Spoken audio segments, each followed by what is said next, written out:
Welcome to episode number 8 of the Heroes Journal podcast. I'm Kyle. I'm Nick. And we're still introducing ourselves. All right. Cool. So my fear with the podcast is that we keep talking about the same things in different perspectives and we don't actually jump on anything new.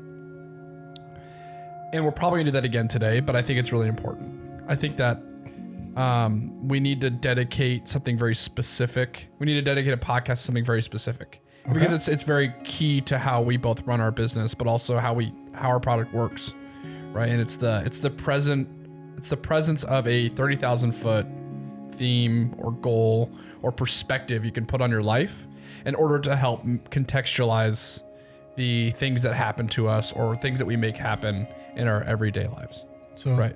What are we talking about today? Talking about that North Star. We're talking about that thing that's up there in the sky that we look North towards. Star. When when things get difficult, the thing that we can, it's not a compass, it's just like right there. It's always pointing where we need to go. So yeah. And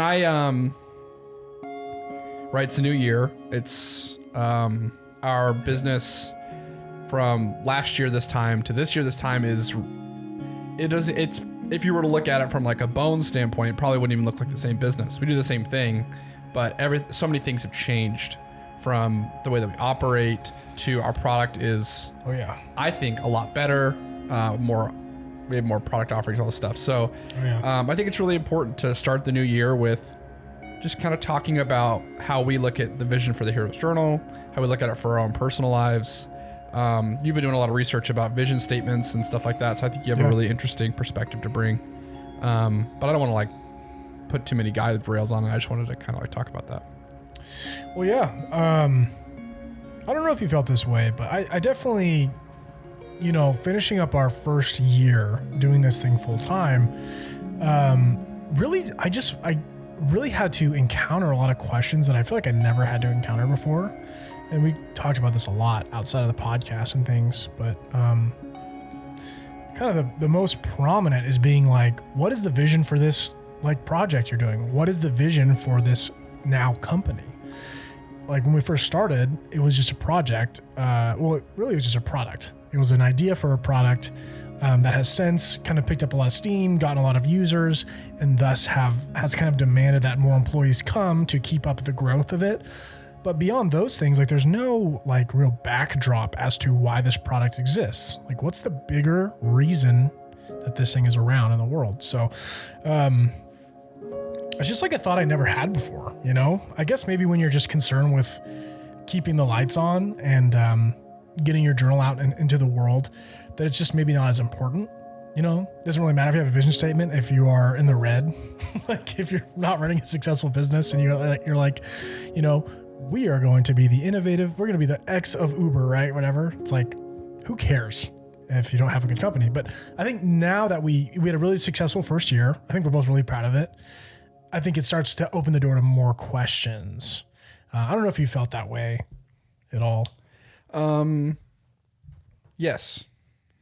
I would say that to this point, our product did what our mission was to do, right? Our product is very good at helping someone see themselves as the hero of their lives. Our product has a lot of content surrounding it, talking about how to reframe mundane tasks in a way that makes them more inspiring and kind of weaponizes your fandom against mundanity is kind of the sentence that I use in my head.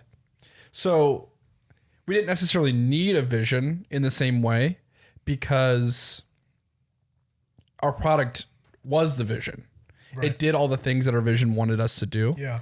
But as we grow and we talk to more people, whether it's internally or externally, we have more yeses and more nos to make, whether it's like, hey, someone approaches us with a particular project they want to do with us. And now we have to decide, is this good or is this bad, right? Yeah. Or not good or bad. Is this a yes or a no? And you can't rely on the product to tell you what it is because the product is encompassed unto itself. Whereas a company has a vision, right? So we could do something that's not necessarily the product, that we could do a project around something else, and we need to know what we stand for as the Heroes Journal company, not as a product. I don't know if that makes any sense. Yeah, I mean, it totally makes sense. There are so many, there's so many things vying for like the attention. I feel like I literally wake up every day and they're just like, it's like wild animals are running at me and I have to like decide which ones to fight, whatever. It's like, and as the company grows, as the business grows and more people are using the journal, like that, will only increase is my guess. That will only get more and more difficult, more and more frustrating to deal with. And so having a vision that's like 30,000 feet, that is in a way non-specific, but in a way like kind of idealistic and achievable, and just specifies like where we start and where we end as a company. It's really important because in a very kind of wise way, I would say, it gives you a filter to like confront some of those wild animals. Like someone wants to collaborate with us. Okay, well, does it fall within like our, like the reason we exist as a company? Does it fall within like our vision for that to be part of our story? It's like, well, if yes, then yeah. If no, then no. And there isn't really much gray area for there. Of course, there's like details to work out and all that stuff. But having a vision for a company, it's not unlike having a vision for your life. Like, maybe you want to be in better shape or something like that. So when people walk up at a party or something and they offer you hors d'oeuvres, I don't know, I guess this is a non-COVID example, then like the vision statement you made before you went to that party, probably before you started on your quest to personal development, like the decision's already been made. And so you don't have to rely on your short-term willpower or how you're feeling in that moment, or maybe how hungry you're going to be, or how bad you want to like eat one of those hors d'oeuvres. It just doesn't fit within your vision, So I think it's valuable to have, even if you do end up eating the hors d'oeuvre, you still know that that's not your new reality.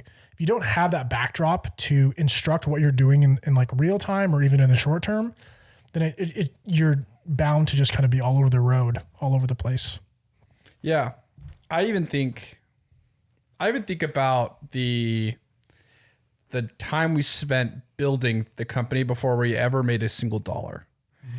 And I almost even count the time we worked on the journal before we even shipped our first journal, which was 14 months. Yeah. So from beginning to shipped our first journal from Kickstarter, it was about 14 months. And it was the inspiration for me internally was much easier to come by because it was a project and I was me betting on like myself in a way, right? I was at a job I didn't necessarily like. I was doing tasks and whatnot that I didn't think I didn't enjoy. And all the jobs that I really wanted, I got turned away from, all that stuff. And so for me, like on top of the overall mission of the product, right, to help people tell better stories, which is something I was passionate about, it was also like, can I build something? Yeah. Can I build something that's robust, that will hold its weight on the market? Mm-hmm. So, and that was very clear for me, right? It was very easy for me to get up at 4:45 in the morning and go to the gym because I could make a direct correlation because that felt like I was betting on myself then too. Yeah. Whereas like now it's like with the product having its own mission and us trying to tease out what the company's mission is and like the bet in a lot of ways working out, it's like, how do you now differentiate the North Star in your life for like a personal life, right? Because the product itself it's been like, people are like, yes, it's really cool. So the things that I do don't necessarily make the product more accepted by the people who already have it because they've already accepted it. We're working on our company's vision statement, which I think is the kind of the missing piece to the whole thing. But it's just interesting how like, it's not that people don't want to work hard. I don't think there are very many people who don't want to work hard. I think there's a lot of people who just don't know why or what they're working towards or why they're working hard. Yeah. Right. Because that's the most frustrating thing in the world. The most frustrating thing is working hard and like beating your head against a wall for the sake of doing it. Right. Mm-hmm. That's why I don't like if you want to succeed as bad as you want to breathe, then you'll be successful. It's like, you didn't give me a roadmap to be successful, and you didn't even tell me what I want to be successful at. Like, I don't even know. Like, let's figure that out, right? Why am I doing what I'm doing? Yeah, I think so. I mean, there's definitely a lot of like satisfaction that I think people have in just working hard at something, whether it's defined or whether it fits within a bigger plan or bigger vision or not. Just hard work in general, I think, is oftentimes satisfying. I think that's fair to say. I think it's a little overrated, especially over a long period of time, looking at like, okay, are these like days that I'm putting in really hard work with no bigger vision for where this work is going? Like, is that really sustainable? Odds are probably not. Like, if you're just expecting to show up every day and like work really hard at something with no bigger plan or no bigger, vision for it, then it's going to be really hard to sustain. And it's going to probably end up being kind of like spinning your wheels a little bit. You can't just kind of go off that inspiration. I think the reality is, like, whether it's expressed or not, like, things typically have a why already, or they have a vision for themselves already, even if it's been recognized or not. Like, when you and I first started the journal, we would kind of frequently say, like, we're just doing this to get some like experience running a business, get some experience launching a product, running a Kickstarter, and seeing if it's really possible. I think there's like this kind of this enticing nature to it, this kind of curiosity that we had. Our why or our vision back then was like, let's just get some business experience. It was about experience, really. Mm-hmm. Once it started to take off a little bit and like kind of have its own form and grow a little bit, like the why has to change. We have business experience now. You know what I mean? Like, so now we need a new vision. Like, we showed up at that destination. Sure, we're still collecting experience. But I think like if, 2.5 years ago, like if we had the same vision we did 2.5 years ago, I don't know if that's super encouraging. Yeah. And the excuse doesn't really work anymore. Right. Like you can't go to you say a journal doesn't get to where it needs to go. And you can't just be like, oh, I'm just trying to get experience. We're just here to get experience. Yeah. The person's going to be like, no, like I gave you my money. You're a company. Right. Yeah. So it's the level of expectations, both from the consumer standpoint, but also on our standpoint, is like, it's way higher. Right. That brings up, it's a good point too, to bring up about having a vision that's so compelling that externally people hold you accountable to it because they're kind of on board with it in a way. Same thing with people in their lives. Like, same scenario. You're at a party, you're at the hors d'oeuvres. If your vision is compelling enough and broadcasted well enough, communicated well enough to your people, the person with the hors d'oeuvres tray wouldn't even approach you, right? Like, because they're on your side. They are wanting you to succeed in your vision, right? Yeah, it's kind of like how you've been meal prepping, and I don't. And every time I go to Uber Eats something, I don't ask you anymore because I don't. It doesn't feel fair. Yeah. To ask you and to put you in a position where you have to continue to make this decision when I know that you've dedicated yourself to a cleaner lifestyle. So it's like, and the cleaner lifestyle is that's the vision, right? And so it's like you kind of being, living with me essentially. Yeah. You're able to see that and you're able to take it upon yourself to be like, okay, it's probably more beneficial if I don't. Intervene on those decisions, of course, which I appreciate. Yeah, but it's like I wouldn't be able to do that unless there's two parts, right? There's the parts of like, because you've told me you wanted to eat cleaner before, and then we haven't. That's happened, of course, for both of us like 100 times, right? Yeah. But I see you and Hannah, who is his girlfriend. I guess you could probably say that yourself, but yep. You guys come every Sunday night, right? Meal prepping, doing the work. Doing the hard part, you've worked into your routine. So now I'm like, okay, I'm not going to make him waste that time. Right. So it's like, there's also proof of it, right? Like it's been reinforced. I'm not like coming to you every day and I'm like, I'm going to eat cleaner. And there's like no evidence of it. Yeah. So that's, going back to the company example, when a company has a vision that's so compelling for the world, I guess like SpaceX is the first thing that comes to mind. Like I love theirs is literally just occupy Mars, right? That's like what they like live and breathe. That's like their BHAG. So like when they're launching rockets, like people are excited about it because they believe in that mission. People don't believe in launching rockets for the sake of launching rockets. I mean, sure, it's entertaining. Who doesn't want to see a jet fuel explosion happen? But I mean, if there's people on board, no one Just Yeah, as, a, sorry. as a I didn't mean disclaimer. that as like a tragedy. I meant that like the science of having to propel something into out of yes, the Earth's yes, atmosphere. Gotcha. Yeah, because I'm a scientist. Naturally. Yeah, hire me, SpaceX. Just kidding. Please don't. Anyway, Needs you not to. people, yeah, for the sake of the world, don't hire me. Like people are so committed and so interested in that vision to occupy Mars that the way that they play their part is by like paying attention to that or like watching these rocket things because they're so on board with like this idea and they kind of can hold SpaceX accountable. Like let's say SpaceX one day is like, you know, hey, we're going to really shift our market into trying to occupy the moon. People are going to be like, no, we're going to occupy Mars, right? It would be like a difficult thing to try and change the tide of because these people are so committed to the vision. And I think it's something that we're trying to work towards. Like we genuinely believe that this product that like we created like has really big implications for people's personal lives.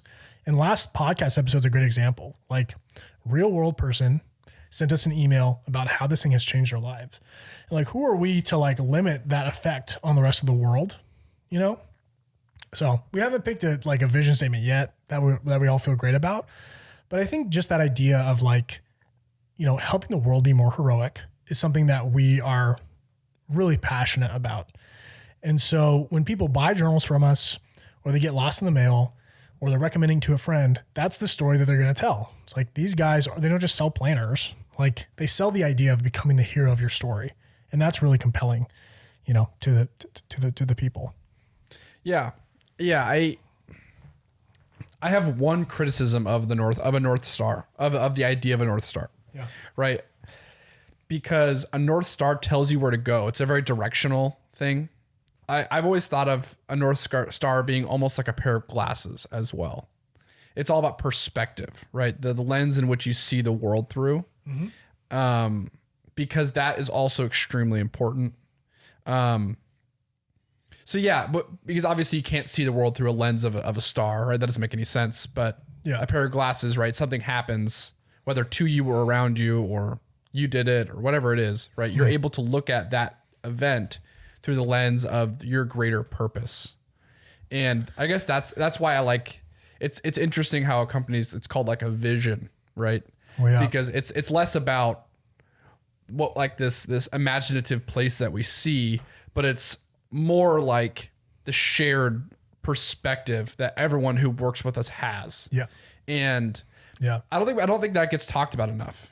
Of when you frame things correctly, events that take place or tasks that you have on your list can be understood in a much more positive and exciting, like I get to do this thing today because this is going to help me do this, right? Yeah. It's a lot more you could feel like you really could pick up steam. Yeah, well, it's like there's this all these books, it's so weird. They all use the same examples. All the like CEO vision books. They always talk about the moon shot or like getting a man on the moon. Yeah. And how big of a deal that was because there was so much flack about it, but it was such a compelling thing. And there's this quote from a janitor who worked at NASA, and someone was asking him like, "Hey, what do you do here?" And he's like, "Well, he's like I clean the toilets, but really like I'm helping a man get on the moon." I think that's like so compelling. Like that's evidence of what a really compelling vision can do for like an individual or like a company. It's like what you're currently doing might not be directly correlated, right? But in a way it is, because like you have kind of classified that action, you know, if that action isn't able to happen, if you don't have clean bathrooms, we're not going to have like happy employees. We're not going to have good work. We're not going to have good rockets. We're not going to have a good experience getting to the moon. That's like the power, I think, of like having something that's so clear, so understandable that like even people coming to work, you know, to be a custodian are like, they're not like they don't see themselves as just a custodian working in a different building. They see themselves as like truly helping a guy get on the moon. So yeah, so it does become a lens to see things through differently. Like I like the way you put that. It's like, it's not just some imaginative, you know, idealistic society. It's like, we're able to check the day-to-day decisions we make through that lens, right? Is this going to help us get closer to our goal? Like, yes or no? Having that is really important, I think, for individuals in their own lives and, you know, for any company or anyone really trying to do anything over a long period of time, having kind of like a set of, vision or ethics or code or whatever you want to call it, really important for getting something done the right way. So, yeah. Yeah. I'm like a runner. I ran in college. I coach. I like watch all the runner YouTube. But I like running from like a competitive goal setting standpoint just as much as I like it as like an activity. It's both for me. When I'm running, I'm thinking about like racing someone or something like that. And that inspires me. And there is this famous runner. His name's Nick Symmonds. He was like a silver medalist at the Olympics in the 800. And he's a big YouTuber now. He's like all over YouTube doing like running challenges, fitness challenges, stuff like that. But every year he posts a video where he goes over his goals. And he like breaks his goals down into like family, business, fitness, all these different areas. Yeah. And he always says this, right? He always says like, the reason I do this is because I'm a goal oriented person. He's like, I am someone who, if I don't have a goal, I will not do what I want to do. I need a goal to keep me going. And I understand that not everyone's that way. But I was watching another YouTube about runners, and it was the coach. So it was the coach talking about this group of like 20 something professional runners. Yeah. And they were talking about quarantine. And the coach was talking about, he was talking about how difficult it was to keep these 20 something year old runners, these Olympic caliber athletes, like not going insane, right? Because it's an Olympic year, right? It's there's no competitions, right? COVID, you can't compete. There's no Olympics. The Olympics got moved, right? And you're trying to keep these people like motivated towards something, right? And they have nothing to look forward. They like their North Star their whole life has to be an Olympic athlete, and they were good enough to do it, but now they can't. So it's like you have people who genuinely are like out in the middle of the ocean with land as nowhere to see on any side, right? And I think that's where like a vision for your life comes in, right? It's like, if you know what type of person you are, or what kind of things can keep you motivated, or because maybe you're in between goals. Maybe you're in between, like you started your company, but you're not ready to start a second company, or you're not ready to, you want to get married your whole life. You got married, but you're not ready to have a kid. So you're kind of in between these goals. What do you use in order to keep yourself from like falling into a rut? Yeah. And I think that's like a question that I don't think anyone's really done a good job of answering. I don't think I have a good answer for it, but it's really interesting to me, at least being a very goal person, of like having really quantifiable things that I chase, and getting up and wanting to work hard, but not really knowing what that means. I don't know if you felt that at all. Like we've hit a couple milestones with the journal where it's like, what do I do now? Like, what's our goal? I'm sure you've had it with other parts of your life. But it just, I don't think people have talked about this like limbo very much. Yeah. There's certain scenarios in life and certain activities in life where the end goal is a lot more obvious than other ones, like being an Olympic athlete, right? Like it's very much a game of, I want to be first in the Olympics. Like that's what everyone's goals are, right? Who are training, despite the thousands of athletes that are showing up to these games, all of them have the goal. Like no one's like, oh man, I can't wait to get in there and get 5th place. Like no one's thinking that. Everyone wants to get 1st place. So they train their whole lives for this thing, right? It's pretty obvious of a goal for everyone, for the most part, right? But maybe once the Olympics is over, someone has like an injury or something like that, then there's like this crisis of like, I've always been a goal-oriented person. What do I do now with my life? Because there's no gold medal to win. Like, what's the next goal that I have to set? And I think that's like, those moments of like meandering are really difficult. And I think people get out of those moments like, in different ways. Some people are just like unique in their approach to that. The way I typically do it is I do look big picture, and I look like, what's the trajectory? Like, where are we headed? And then like figuring out what that is, figuring out what I really care about in that season, that moment of life. And then just like setting up a schedule around those things and then working towards it. It's very much a North Star quest, daily pages. It's kind of how like I tend to think, but some people are like the opposite. Some people are like daily pages, quest, North Star, and that's totally fine.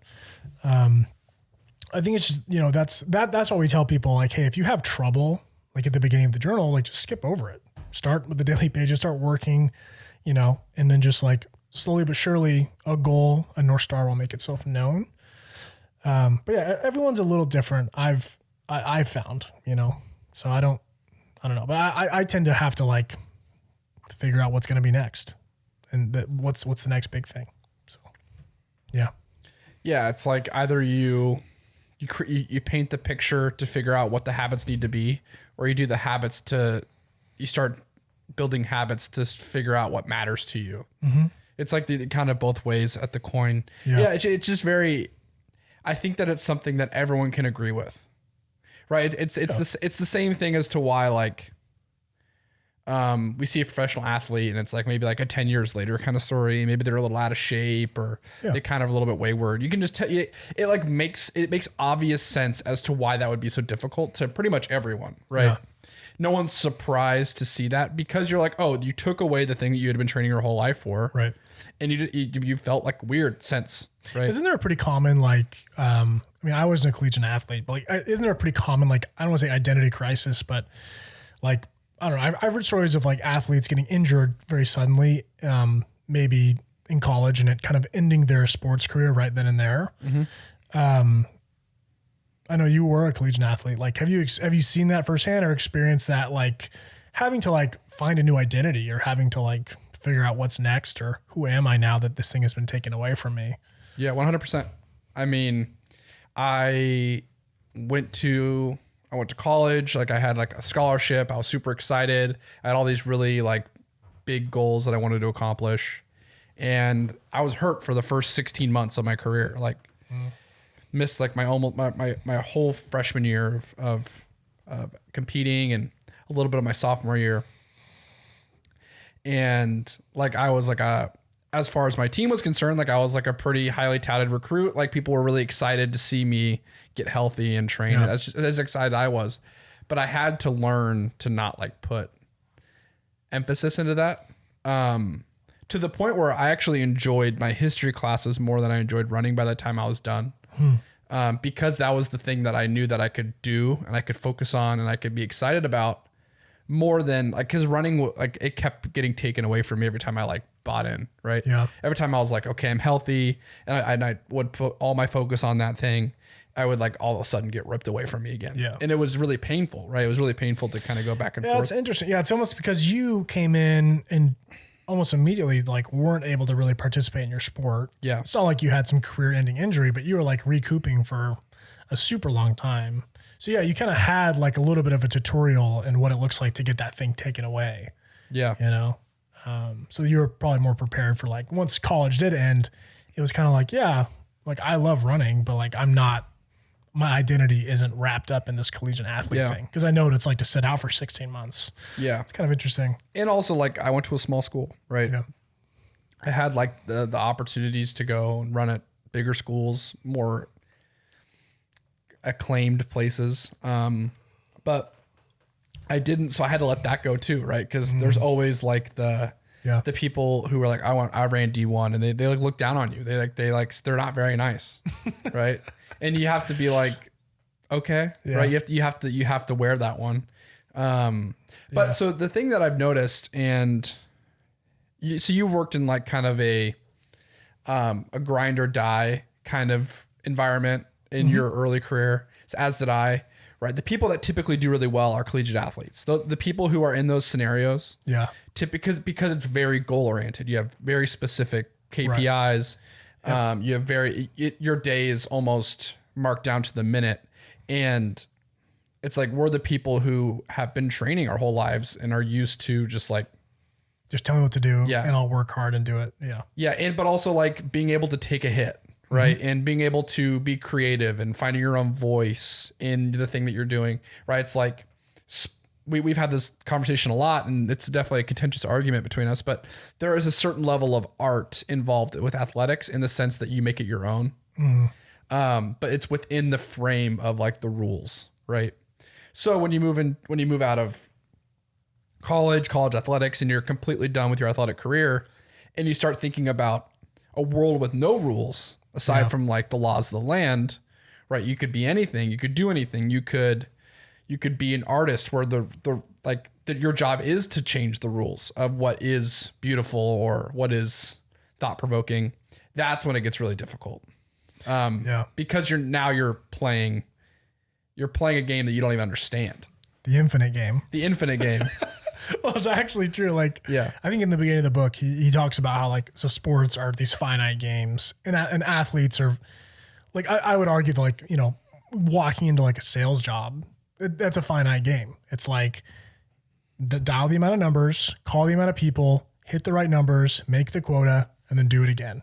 You're playing these like finite games, these finite rules. And they pin you against your coworkers, right? On top of that, right? Yeah. So you're trying to win against your coworkers, not just against like the game, but which very much plays into like it's a sport, right? Yeah. It's the same. It's like this is a game that we're playing. But like business, I think good businesses don't run like that. Like if you have a team of executives that are only worried about making their next quarter's projections, or, you know, year over year growing X amount to please investors or stakeholders, it's like, that's a finite game. And if you're just doing that every quarter, like, it's exhausting. There's no future to that. There's no, like, I don't know. There's no passing the baton, which is, that's like the Simon Sinek book. He talks about that. He talks about like, when you realize you're not in an infinite game, you're in an infinite game, not a finite game. The way to win in business isn't by having the biggest quarter. It's by staying in business the longest. And by being a good leader, you're more focused on handing it off to whoever's going to lead it next than you are being the biggest, baddest in the market, you know, biggest company. It's like oceans rise or whatever, like kingdoms rise and fall kind of thing. But like the mark of a good company is like the ones that stay in business for a long time. So I don't know. Super, super interesting. Yeah. It's a huge mindset change. Yeah. Like we talk about this a lot. Like everyone's applied for a job, right? Everyone's looked at a job description, has like kind of, you know, compared themselves to the things that are required, things that are recommended, things that would be nice to have, all the minimum requirements. You've written a cover letter, you've applied to a job, most likely. But like no one ever talks about the fact that like even creating a job description is like difficult work to do as like an entrepreneur. It's hard to divvy up work in what would be considered like a 40-hour work week, give it to someone, ask them to agree to like those, you know, requirements, or at least apply for them. It's like, it's hard to even do that first step. Like, it's so like when you start a company, you just get thrown into like, no one's like, here's your job description, make sure you're doing these things. It's kind of like, hey, do these things or you'll fail. And also you'll never be able to do all of them. And also you won't even know what half of these things are right now. Well, it's like there's 100 things to do. Yeah. 20 of them are a must do. Or you go to jail. No, yeah. So maybe you either go to business or go to jail. Yeah. So maybe 10 are the legal ones, right? Things you have to do regardless. Yeah. And people will tell you to do those things because they'll get on you and they'll tell you. Pay your taxes. Yeah. Of course. The next 10 are things that are like good practice, right? It's like respond to your customers' emails, right? Like things like that. It's a good idea. Just good practice. But then there's 80 more things that you could do. And probably of those 80 things, there are probably 20 things that will help you stay in business. But you don't know which ones they are, right? You're doing them and in the moment you're like, I don't know what this is doing for the Hero's Journal. I don't know if this is a good use of my time. And then there are probably 30 of those things that are genuinely bad things for you to spend your time on. Yeah. But they seem and they look and they feel just as important as the other 70. Or they may have been the key like needle mover in the last season of business. But like this time, this week, this month, like not anymore, you know? It's so hard. It's such a moving target of things. It's the furthest thing away from a finite game. Like the rules are constantly changing. The scoreboard's like getting just like frazzled and changed all the time. Like things just change so rapidly and so quickly that the game within the game just becomes adapting to and like figuring out what are the key levers to pull on that day in that moment.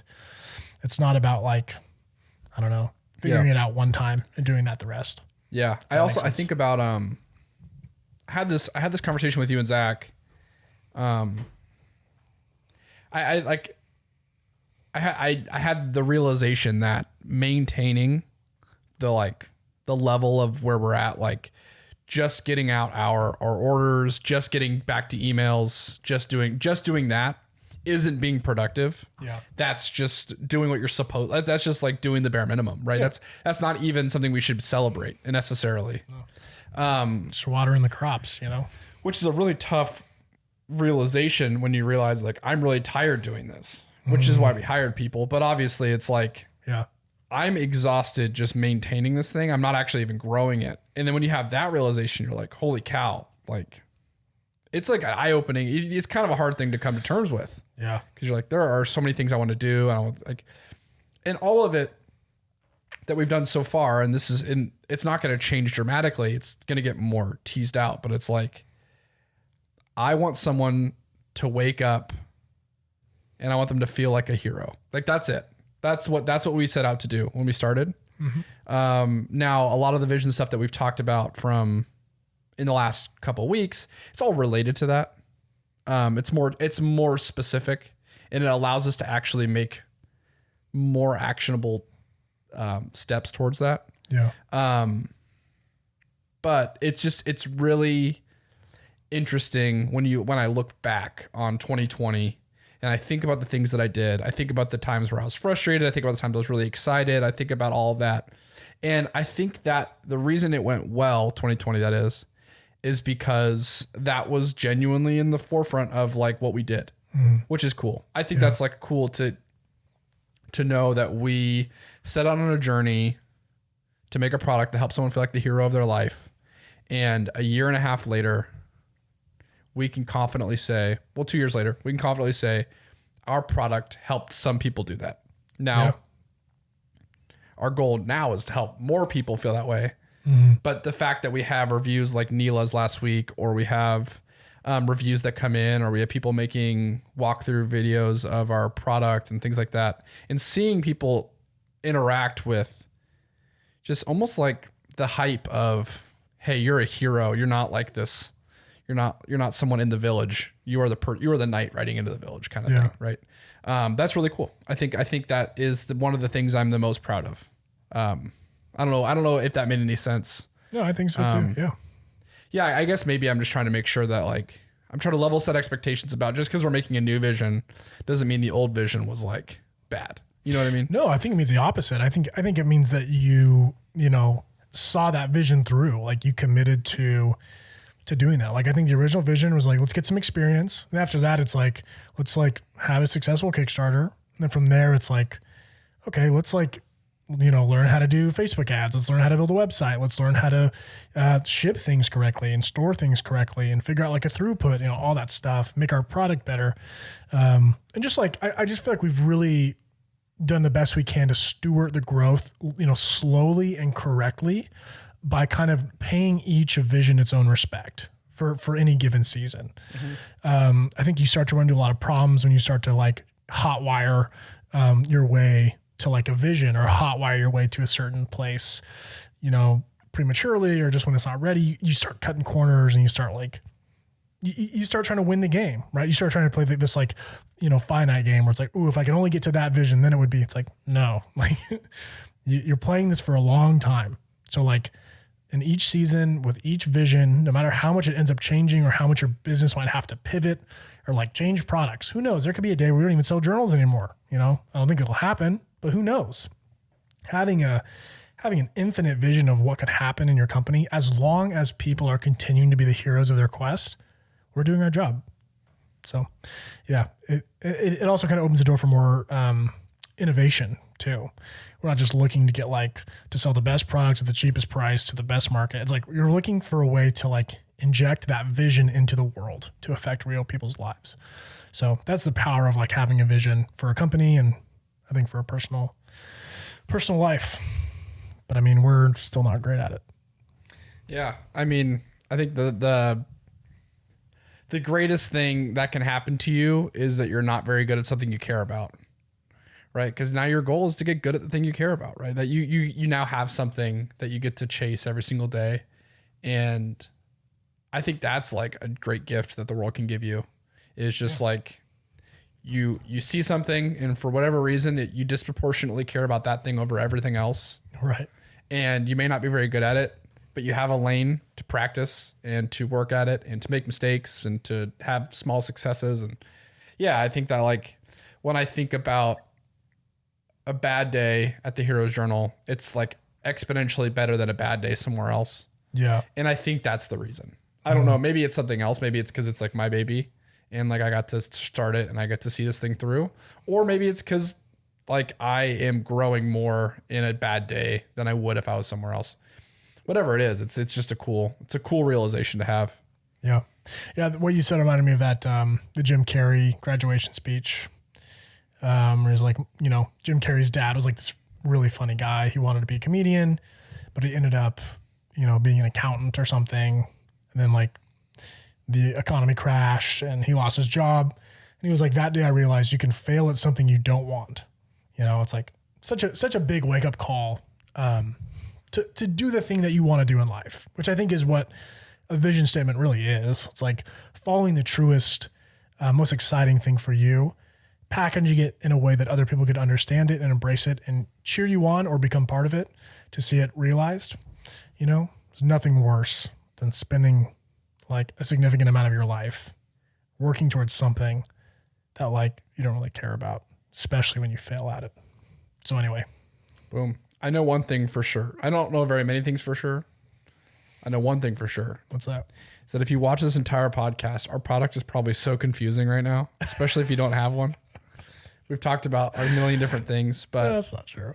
Yeah, I think that I think that goal setting is something that's very fuzzy for a lot of people, and I think rightly so, right? Because like, what do you know what you really want? But I think the reason I love our product is, and this is my pitch, I guess, but it's that I think that what we do is that we are very okay with not knowing the answer to what the right move is every single day. Yeah. But our thing is like, let's just get started. Let's just start trying to find it. Whether it's extremely clear as to what your North Star is, or if it's extremely hazy, it's like, let's just start working on things we can control. Let's see if we can be more grateful today for the things that we already have. Let's see if we can call out some things that are helping us, or maybe some things that have harmed us in the past.